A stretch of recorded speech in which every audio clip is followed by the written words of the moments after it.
আসসালামু আলাইকুম। চলে এলাম ঝরঝরে সাদা পোলাও রান্নার রেসিপি নিয়ে আপনাদের সঙ্গে শেয়ার করতে। তো চলুন কিভাবে রান্না করতে হয় আপনাদের সঙ্গে শেয়ার করি। প্রথমে বড় একটা হাঁড়ি নিয়েছি আমি। হাঁড়িতে তেল এবং ঘি একসঙ্গে গরম করে নিয়েছি। আর চালটা আমি আগে থেকে ধুয়ে পানি ঝরাতে দিয়েছিলাম। এখন চালটা আমি সাদা তেল এবং ঘির সঙ্গে ভেজে নেব। চালটা ভাজার সময় আমি একটু দিয়েছি গরম মশলা আর 2-4টা তেজপাতা দিয়ে এখন ভালোভাবে ভাজি করাবো।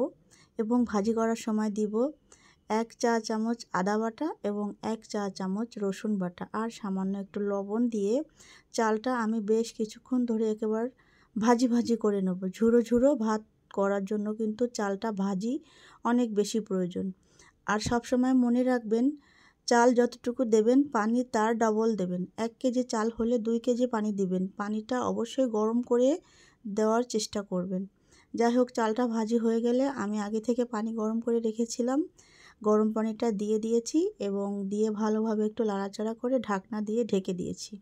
কিছুক্ষণ পর ঢাকনাটা উঁচু করে একটু ভালোভাবে নাড়াচাড়া করে দিলাম উপর নিচ করে, যাতে নিচের ভাতটা উপরে চলে আসে আর উপরেরটা নিচে আসে। আর উপর থেকে একটুখানি ঘি দিয়ে ভালোভাবে একটু নেড়েচেড়ে আবার কিছুক্ষণের জন্য ঢেকে দেব।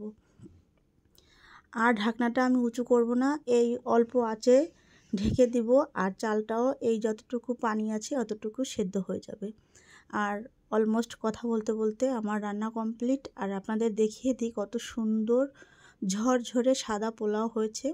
তো আপনারা এভাবে যদি পোলাও রান্না করেন তাহলে কিন্তু খেতে খুব মজা লাগবে। আর উপর থেকে আমি একটু পেঁয়াজ বেরেস্তা দিয়ে দিলাম সুন্দর দেখানোর জন্য।